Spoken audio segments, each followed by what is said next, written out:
El primer tema que vamos a tocar es el carcinoma hepatocelular.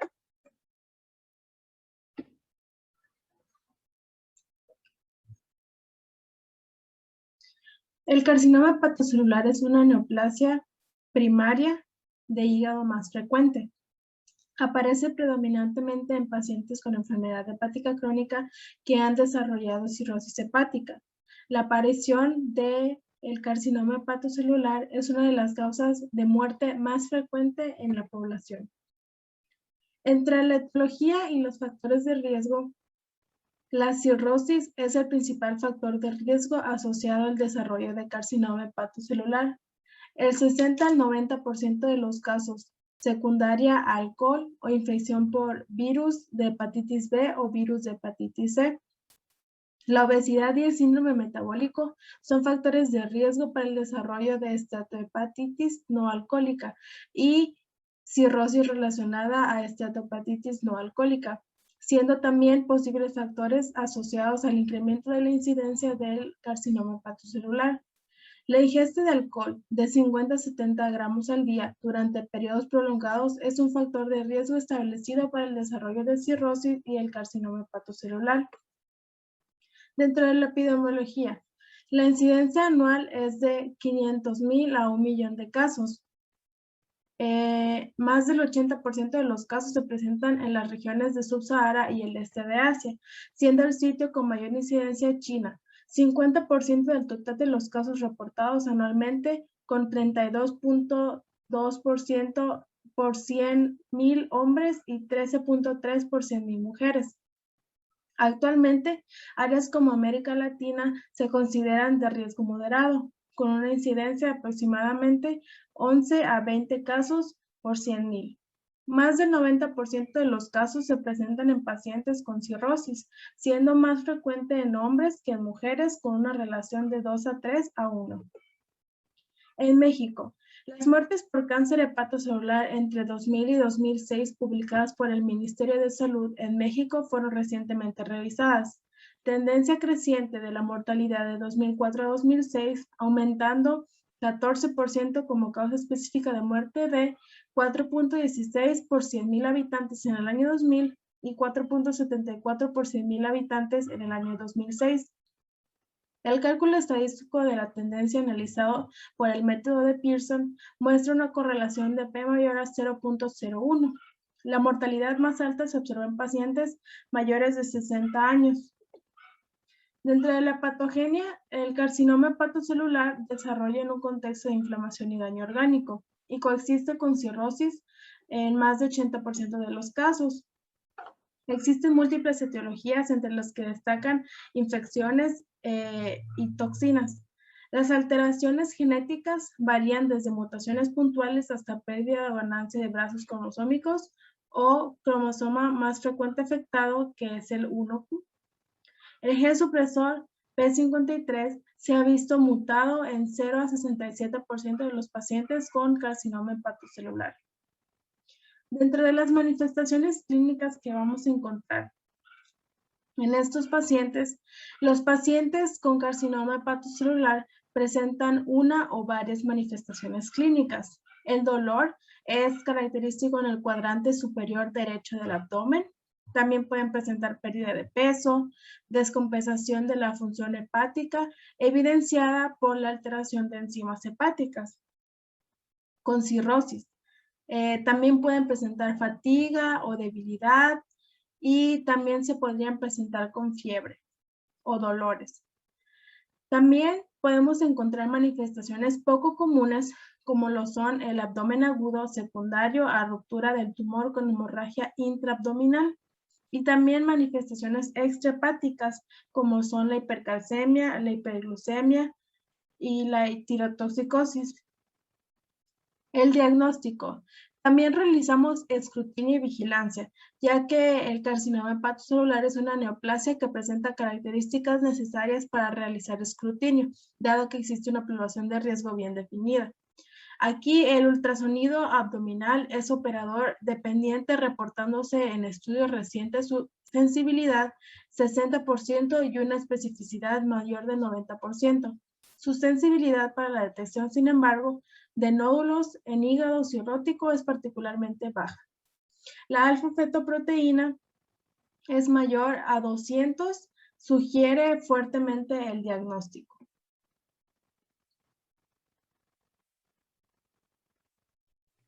Hablando de los métodos diagnósticos que se utilizan para estadificar el carcinoma hepatocelular, vamos a tener la tomografía computarizada en 3 fases y la resonancia magnética contrastada en 3 fases. De estos 2 estudios, la resonancia magnética ha demostrado mejor caracterización de las lesiones y por lo tanto un mejor diagnóstico que la tomografía computarizada.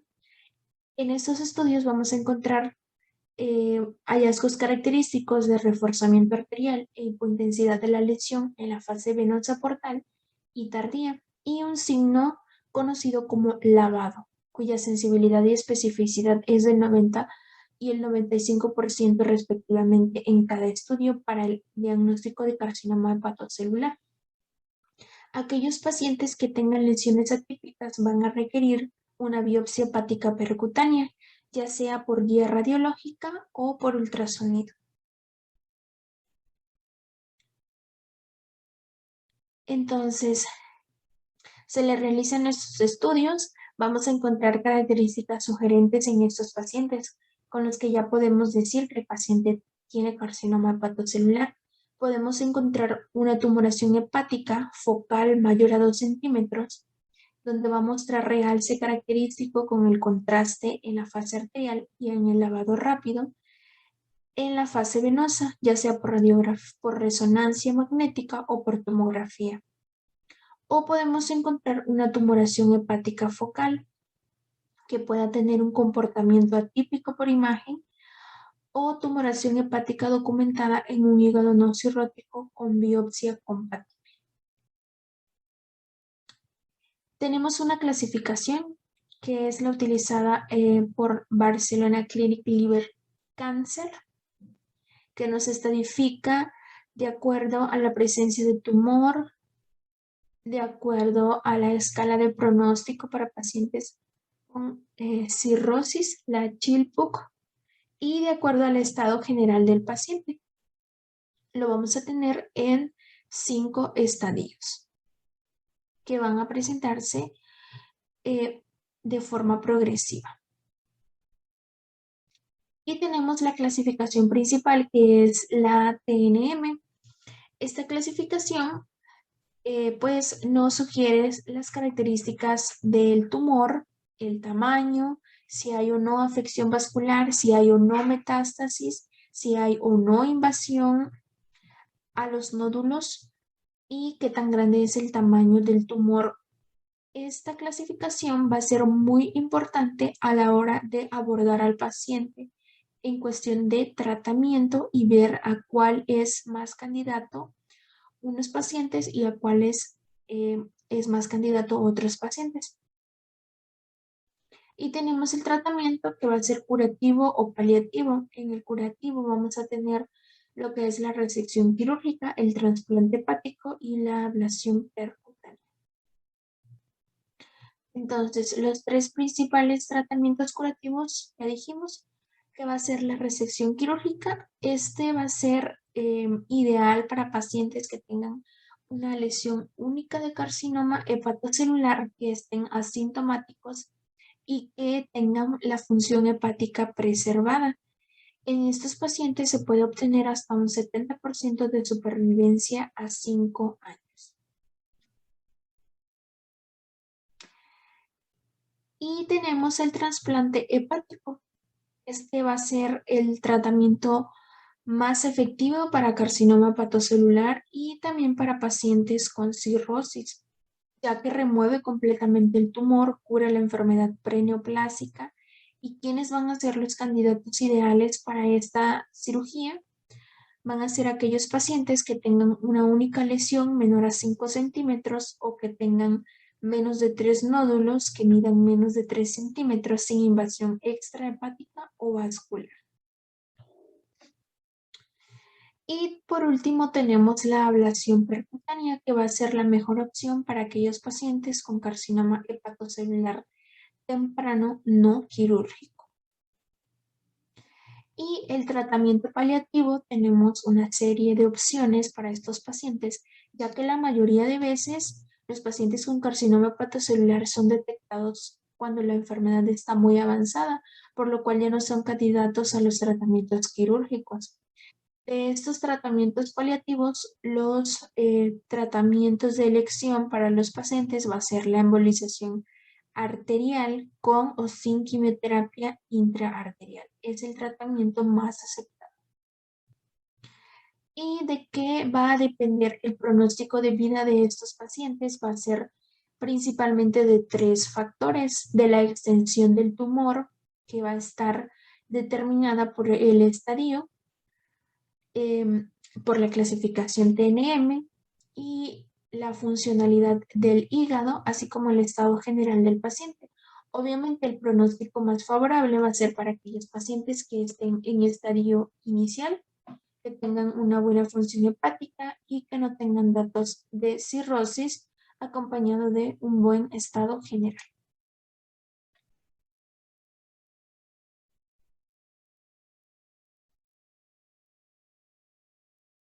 Bueno, y ahora vamos a hablar acerca de los tumores metastásicos o secundarios del hígado.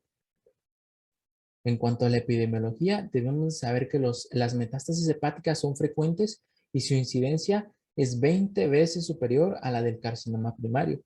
Las metástasis hepáticas se sospechan en pacientes que experimentan pérdida de peso y hepatomegalia o que presenten tumores primarios capaces de diseminarse al hígado. En cuanto a la etiología, sabemos que el cáncer metastásico de hígado es un tumor que procede de alguna otra parte del organismo y este se ha propagado al hígado. A veces es la manifestación inicial de un cáncer procedente del tubo digestivo, de las mamas, los pulmones o el páncreas. Estas metástasis hepáticas son frecuentes y pueden ser secundarias en numerosos tipos de cánceres, como por ejemplo el tubo digestivo, la mama, podemos también el pulmón y el páncreas.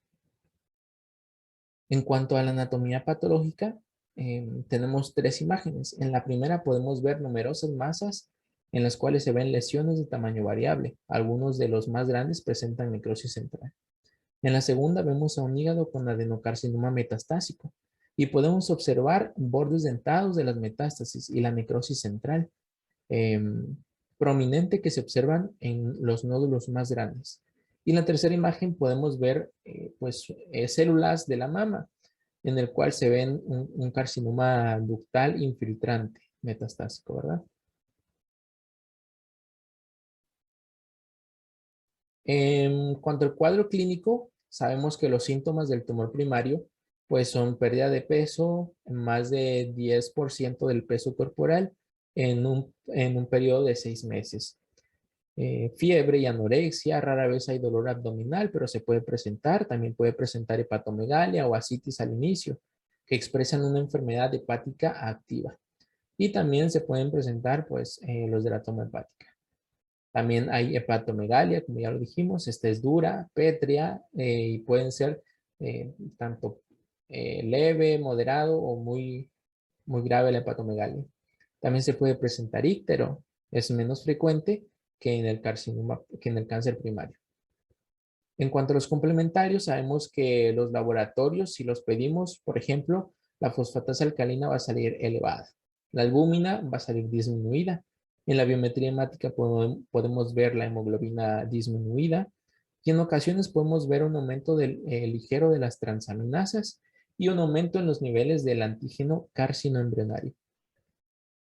En cuanto al diagnóstico, el diagnóstico se confirma con biopsia hepática dirigida mediante ecografía o TAC e incluso laparoscopía. El diagnóstico inicial pues se hace mediante los síntomas, los signos e incluso también, como ya lo mencionamos, los laboratorios. Sin embargo, el diagnóstico confirmatorio se hace mediante biopsia. Esto se hace con una aguja, se extrae células del hígado y entonces se ve bajo el microscopio. En cuanto al tratamiento, debemos de saber que depende de la extensión de la metástasis, o sea, hasta dónde, cuántos órganos haya llegado, de la neoplasia primaria y del estadio en el que está el tumor. El tratamiento de la neoplasia primaria es indispensable. También puede haber resección quirúrgica. Si hay una metástasis única, la resección quirúrgica puede estar indicada luego de la extirpación del tumor primario, y esto da una supervivencia aún mayor.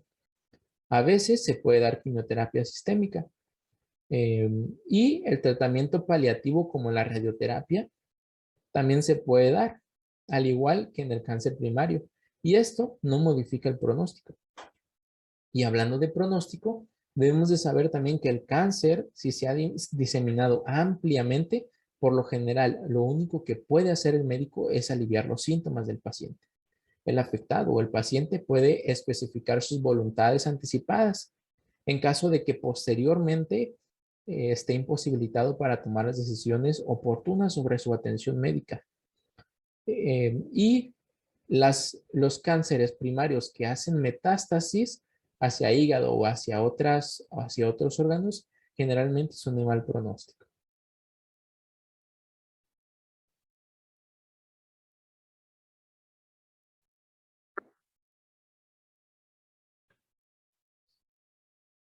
Muy bien, ahora vamos a presentar lo que es el carcinoma vesicular. El carcinoma vesicular es el cáncer de la vesícula biliar y es una neoplasia maligna poco común, pero muy mortal. Se cree que el mal pronóstico del carcinoma vesicular está asociado y relacionado con el estadio avanzado en el momento del diagnóstico y se debe tanto a la posición anatómica de la vesícula biliar. La mayoría de casos se encuentra de forma incidental en pacientes sometidos a exploración por colelitiasis y se encuentra un tumor de 1 al 2% de estos casos. De acuerdo a la epidemiología, la incidencia de carcinoma vesicular se correlaciona con la prevalencia de colelitiasis, infecciones y de cálculos biliares. La incidencia también aumenta constantemente con la edad y las mujeres se ven afectadas de 2 a 6 veces más a menudo que los hombres. Los problemas socioeconómicos también son importantes ya que se retrasa el diagnóstico o impiden el acceso a la colecistectomía para los cálculos biliares, lo cual lleva a una lesión crónica. Se observan también altas tasas de carcinoma vesicular en países de América del Sur y es importante enfatizar que en Chile las tasas de mortalidad por este cáncer son las más altas en todo el mundo. También es más común este carcinoma vesicular en caucásicos que en personas de raza negra. De acuerdo a la etiología y a la etiopatogenia, el mecanismo principal que se ha identificado y que se ve relacionado con varios factores de riesgo para el desarrollo de carcinoma vesicular es la inflamación crónica de la vesícula. Y el mecanismo principal, como ya había mencionado, está relacionado con la colelitiasis y la colecistitis, que resulta ser la fuerza impulsora en la mayoría de las regiones del mundo donde el carcinoma vesicular está fuertemente asociado con la enfermedad de cálculos biliares. También se plantea la hipótesis que la irritación crónica de la mucosa de la vesícula biliar durante un periodo de años puede predisponer a la transformación maligna o actuar como un promotor de exposición carcinogénica. En la imagen histopatológica de arriba podemos ver la composición histopatológica normal de la vesícula biliar y en la imagen de abajo podemos apreciar el cambio histopatológico alterado gracias a un proceso de irritación crónica que evoluciona a un cambio epitelial maligno.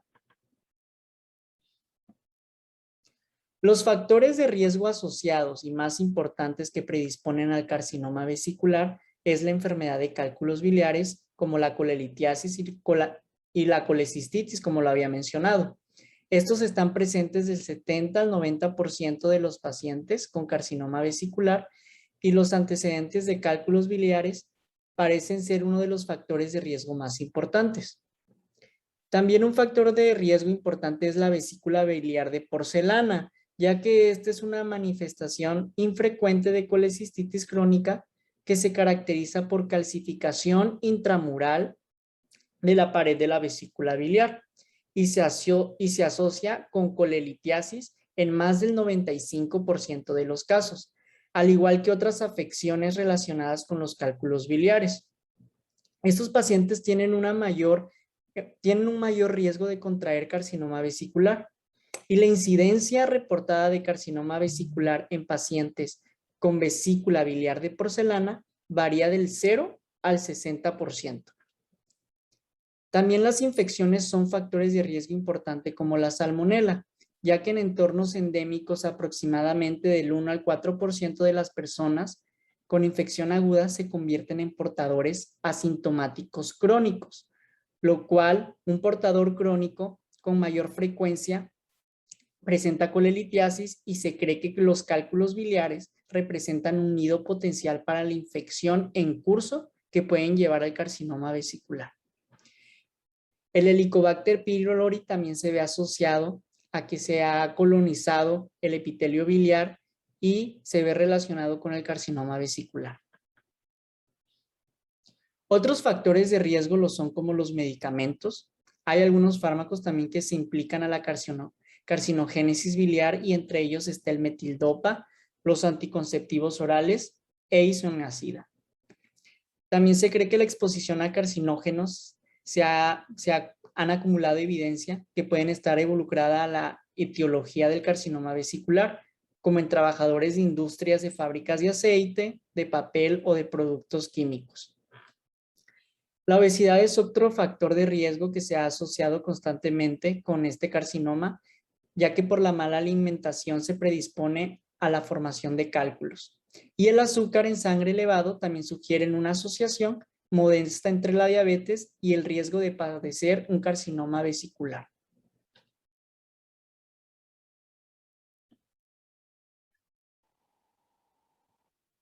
Vamos a continuar con el cuadro clínico. Para el cuadro clínico de cáncer de vesícula biliar, en los pacientes vamos a poder encontrar una diferencia en la sintomatología dependiendo de la etapa en la que se encuentren. Los pacientes con cáncer de vesícula biliar invasivo temprano pueden estar asintomáticos o presentar síntomas que imiten a una colecistitis. Entre los pacientes que ya son sintomáticos, el síntoma más común es el dolor en el cuadrante superior derecho, seguido de anorexia, náuseas, vómitos y hasta fiebre.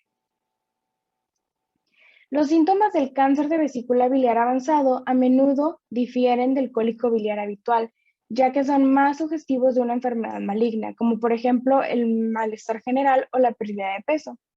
Los pacientes que se presentan con un complejo de síntomas que nos sugieren una colecistitis aguda tienden a estar en una etapa más temprana de la enfermedad y llegan a presentar un mejor resultado a largo plazo que aquellos pacientes en los que se presenta de otra manera.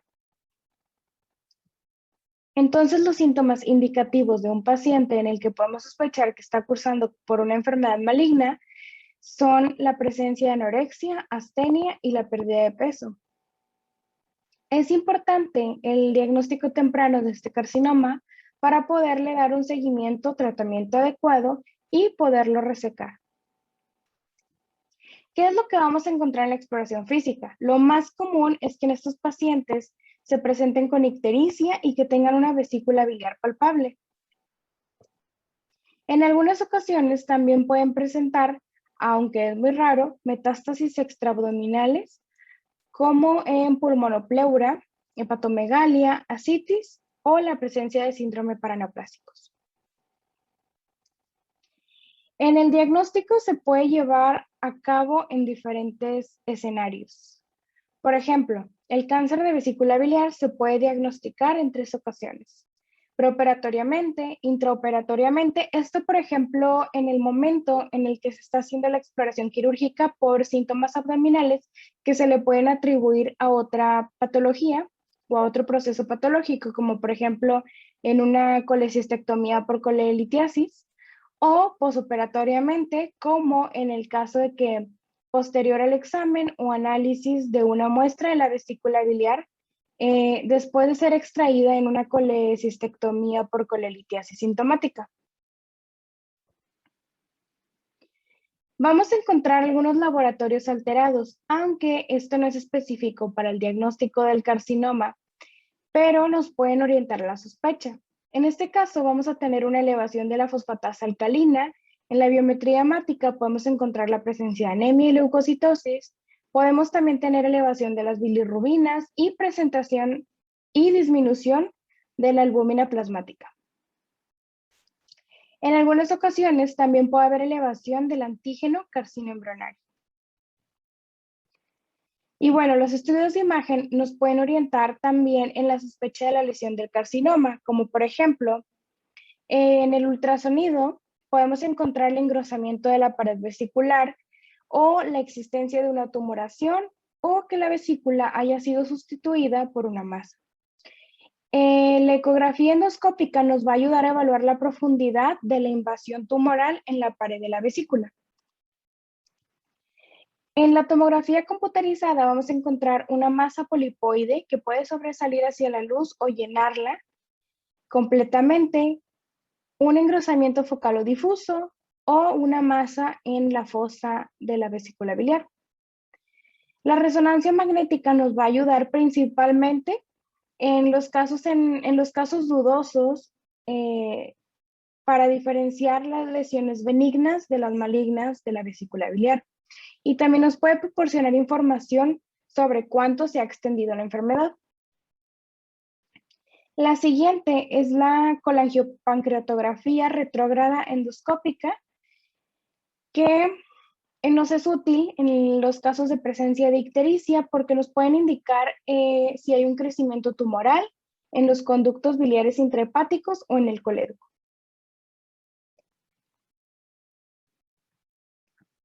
Y bueno, estos pacientes, como sabemos, se estadifican.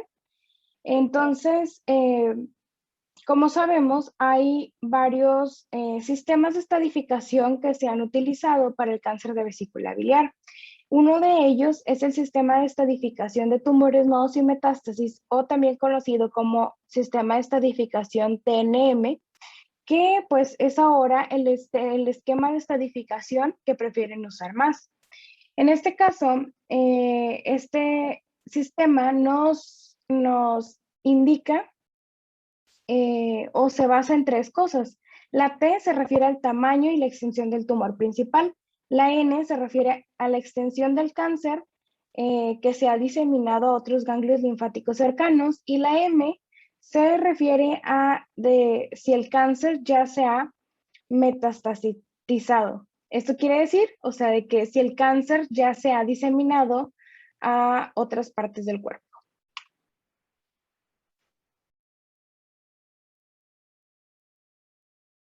Y bueno, para el tratamiento finalmente, el tratamiento de este carcinoma de vesícula biliar depende mucho del estadio en el que se encuentre el paciente. Pero lo que sí tenemos es que el único tratamiento con potencial curativo es la cirugía. Entonces, en el tratamiento quirúrgico, pues como ya comentamos, va a depender del estadio en el que se encuentre el paciente. Por ejemplo, si el paciente se encuentra en el estadio 1, puede ser que la colecistectomía haya sido suficiente. Pero si se encuentra en el estadio 2, 3 o 4A, se sugiere una disección ganglionar hasta el nivel N2 y posteriormente enviarlo a un estudio transoperatorio.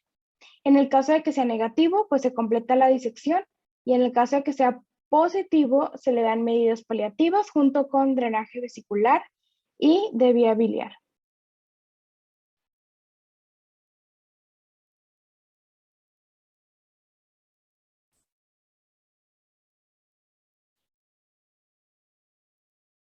Muy bien, ahora vamos a ver lo que es el colangiocarcinoma. ¿Qué es? Pues bueno, son cánceres que surgen del epitelio del conducto biliar y se van a dividir según su ubicación, ya sea intrahepáticos o extrahepáticos, y a su vez el extrahepático se va a dividir en periliar y en distal. Dentro de los tumores periliares, los que van a involucrar la bifurcación de los conductos, se les va también a conocer como los tumores de Klatskin. Ok, más del 95% son adenocarcinomas y la mayoría son de tipo infiltrante nodular o infiltrante difuso. El encontrar un subtipo puramente nodular o papilar es menos frecuente. ¿Cuál es la epidemiología? Pues 2/3 partes de los colangiocarcinomas ocurren entre lo que son los 50 y 70 años. O sea, está pasando esto en personas que son adultas que ya están llegando a la tercera edad. Es más frecuente en los hombres, ¿ok? Las tasas más altas, ¿dónde las encontramos? En Tailandia. Después en América del Sur, seguido de países europeos, Estados Unidos, Reino Unido, y las tasas más bajas las encontramos en Canadá.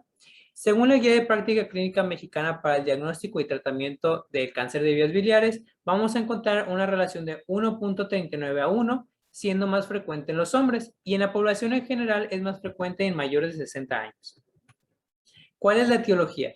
Pues vamos a tener que tomar en cuenta que existe una relación muy fuerte entre lo que es la infección, la inflamación y el desarrollo de cáncer. Ya dicho ese punto, vamos a comprender que existen factores de riesgo que nos van a predisponer al cáncer, como cuáles: una enfermedad hepática crónica, ya sea hepatitis B o C, que nos conduzcan a una cirrosis, una enfermedad hepática alcohólica, una cirrosis en específica, enfermedad de las vías biliares, por ejemplo, un adenoma de las vías biliares, papilomatosis biliar o alguna anomalía congénita. También la coledocolitiasis, colecistolitiasis, colitis ulcerosa y el VIH.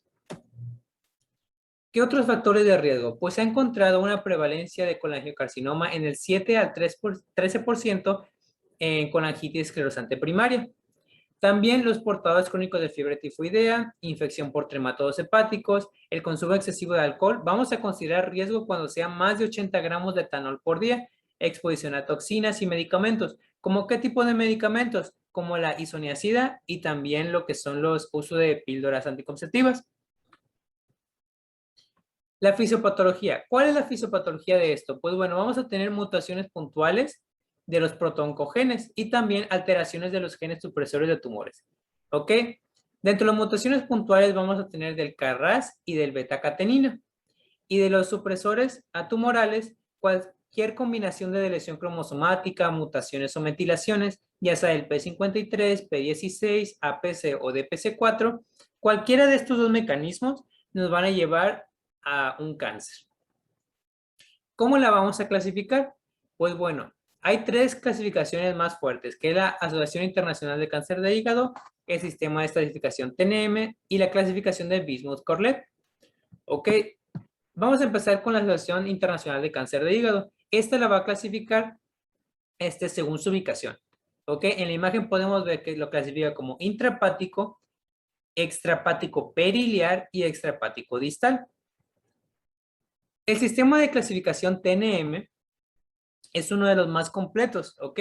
Porque nos va a medir lo que es la T, que es el tamaño del tumor y la diseminación a tejidos circundantes, la N, que son las diseminación a los ganglios, y la M, que es la diseminación a un tejido a la distancia, una metástasis.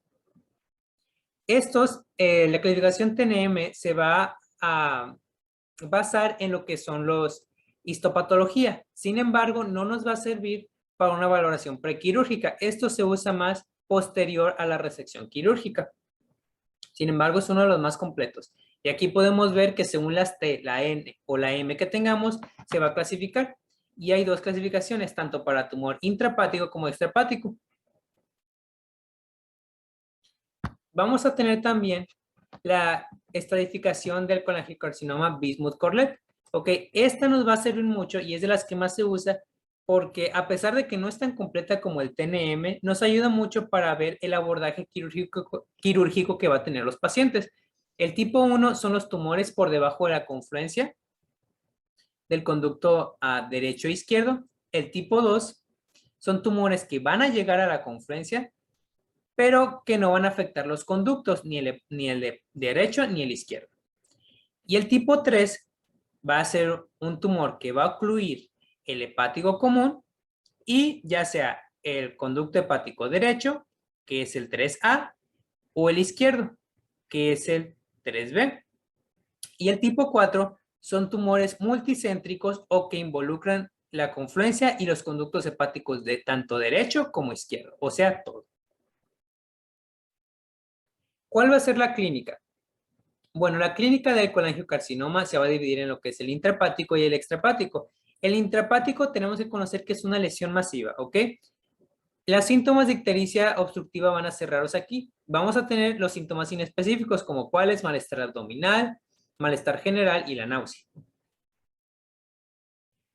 Dentro de la clínica de colangiocarcinoma extrahepático, ya sea el periliar o distal, vamos a tener los síntomas de ictericia obstructiva en el 90% de los pacientes, la gran mayoría. ¿Cuáles son estos? Pues vamos a tener acolia, que son las heces pálidas, orina oscura como la coluria, y el prurito. Dentro de las primeras etapas del tumor vamos a tener síntomas inespecíficos, tales como los vimos en lo que es el colangiocarcinoma intrahepático. ¿Por qué? Porque todavía no ha crecido suficientemente el tumor para tapar la vía biliar. Y ya cuando obstruya vamos a tener la enfermedad avanzada, lo que es la ictericia, el prurito, pérdida de peso, anorexia, fatiga, masa abdominal, hepatomegalia y el signo de Courvoisier. ¿Cuál es este signo? Es cuando vamos a tener la vesícula biliar palpable e indolora y vamos a tener ictericia. Y eso fue mi participación en esta diapositiva. Va a seguir mi compañera Salma con lo que es el abordaje que se tienen con estos pacientes.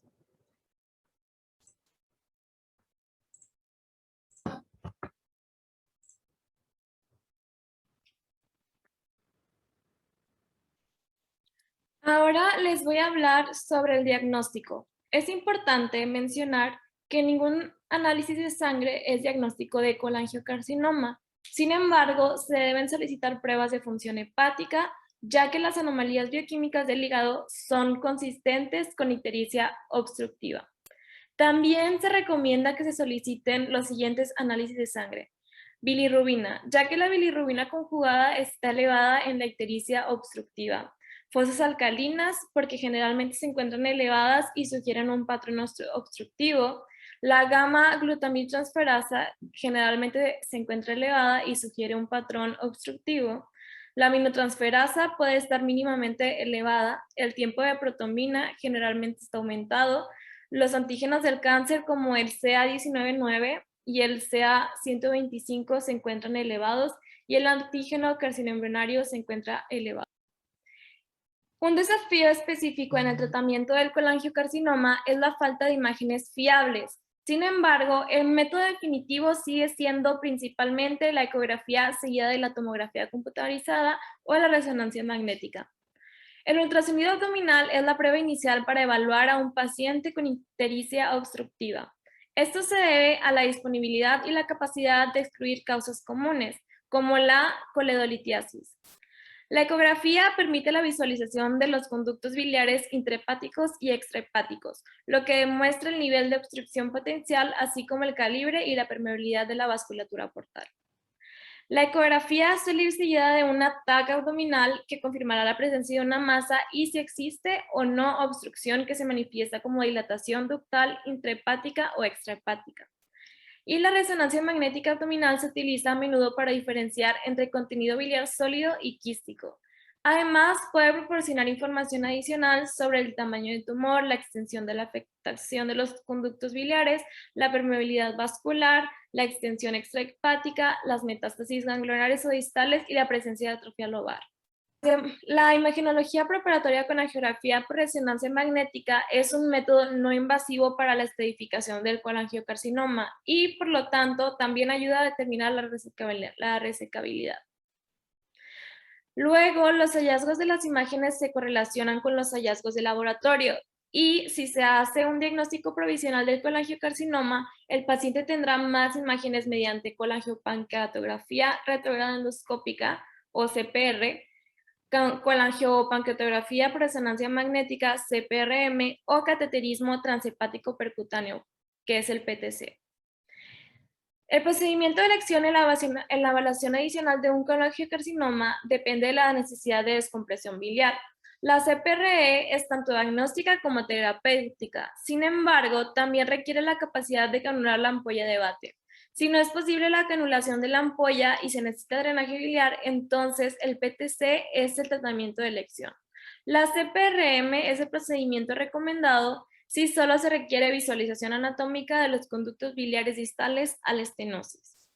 La CPRM puede ayudar a evaluar la vía biliar proximal y distal a una obstrucción. Por lo tanto, puede proporcionar al cirujano información valiosa como si existe una invasión local de las estructuras circundantes por parte del tumor. La CPRM tiene la ventaja de ser no invasiva y no conlleva los riesgos que conllevan la CPRE o la CPT. La principal desventaja de la CPRM es que solo es diagnóstica y no se puede realizar opciones terapéuticas. La tomografía por emisión de positrones es útil en el diagnóstico de muchos cánceres. La literatura sobre la PET respalda con más fuerza el papel de rectificación de las neoplasias hepatobiliares y la identificación de la enfermedad metastásica. El colangiocarcinoma puede presentarse combinado con cáncer hepatocelular.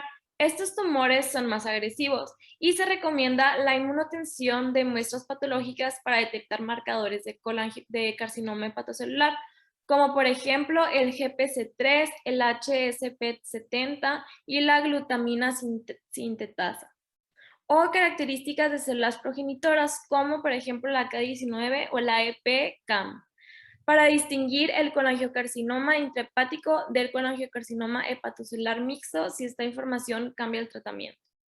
Y existen unas pruebas que son emergentes, como la tomografía de coherencia óptica, que implica el uso de luz infrarroja para obtener exploraciones que pueden correlacionarse con la histología. La colangioscopía peroral, que está actualmente en desarrollo para diagnóstico por imagen y para diagnóstico patológico. Y la colangioscopía asistida por duodenoscopio evalúa el interior del conducto biliar mediante el abordaje duodenal. En los diagnósticos diferenciales tenemos al carcinoma hepatocelular, que se diferencia porque tiene síntomas de cirrosis avanzada, como es la ictericia, la citis, la asterexis, el edema pedio. También tenemos el carcinoma ampular, en el cual pues hay diarrea. Tenemos el carcinoma de páncreas, que lo diferencia es que hay pérdida significativa de peso y dolor en epigastrio o espalda. Está el coledocolitiasis, que se necesita la CPR para diagnóstico y tratamiento, y la colangitis, que se diferencia por la presencia de la tríada, la cual es fiebre, dolor en el cuadrante superior derecho e ictericia. El tratamiento. En el tratamiento se recomienda que el manejo de un paciente con colangiocarcinoma lo lleve a cabo un equipo multidisciplinario compuesto por cirujanos especialistas, radiólogos, oncólogos y consultores de cuidados paliativos. La resección quirúrgica es la única cura potencial, pero solo un pequeño porcentaje de pacientes se trata con éxito. Otras opciones incluyen trasplante de hígado, quimioterapia o radioterapia y paliación. Aunque el tratamiento del colangiocarcinoma intrahepático y extrahepático difiere, los pacientes generalmente se pueden dividir en tumores resecables y tumores irresecables. Los tumores resecables se encuentran sin evidencia de metástasis, compromiso de los ganglios regionales, extensión de la vena porta o extensión ductal bilateral, imágenes que indican posibilidad de resecar con márgenes claros y sin comorbilidades. Y el tumor irresecable presenta comorbilidad, cirrosis hepática coexistente, extensión del tumor a radículas biliares secundarias, encapsulado u oclusión de la vena porta principal proximal a la bifurcación, atrofia de los lóbulos hepáticos y metástasis. Y tenemos esta tablita que resume básicamente el tratamiento. En el tumor intrahepático de primera línea se utiliza la resección parcial del hígado y se le adjunta la embolización preoperatoria de la vena porta o drenaje biliar, y también se le puede adjuntar la resección adicional o terapia ablativa o quimioterapia con o sin radioterapia. Para el tumor extrahepático, en primera línea se va a hacer incisión quirúrgica y se le puede agregar la embolización preoperatoria de la vena porta o drenaje biliar, o también la quimioterapia con o sin radioterapia. Y para la enfermedad irresecable, cuando el paciente es candidato a trasplante, pues de primera línea lo que se hace es un trasplante de hígado y se le puede agregar quimioterapia con o sin radioterapia. Y cuando el paciente no es candidato a trasplante, de primera línea se utiliza la quimioterapia con o sin radioterapia y la terapia paliativa. En el tratamiento emergente, la radioterapia interna selectiva usa dosis altas de radiación directamente a las metástasis hepáticas irresecables. El otopocido toniribato es un tratamiento del colangiocarcinoma refractario recidivante y el pemigatinib es para tratar a pacientes adultos con colangiocarcinoma metastásico localmente avanzado, no resecable y previamente tratado con una infusión u otro reordenamiento del gen FGFR2. En la vigilancia, pues después de la resección quirúrgica se recomienda una TAC y o una resonancia magnética cada 3 a 6 meses. También se deben realizar pruebas de función hepática para excluir la obstrucción recurrente y es poco probable que el colangiocarcinoma iliar recurrente sea resecable. Si la recurrencia es periférica, la resección o la terapia de ablación pueden ser opciones. En las complicaciones vamos a poder presentar colangitis, fuga biliar, que es una complicación quirúrgica, y la obstrucción biliar. Para el pronóstico, el colangiocarcinoma con ganglios positivos es un indicador de mal pronóstico de supervivencia. La enfermedad metastásica impide la resección y tiene un pronóstico precario. La supervivencia en 5 años para resección quirúrgica sola varía del 20 al 43%. Y para la resección quirúrgica con quimioterapia, la tasa de supervivencia en 5 años es del 26%. La tasa de respuesta a la quimioterapia sola es del 15%. Y para el trasplante de hígado hay una tasa de recurrencia del 51% dentro de los 2 años posteriores al procedimiento. Y pues eso sería todo. Aquí están las referencias bibliográficas. Muchas gracias por su atención.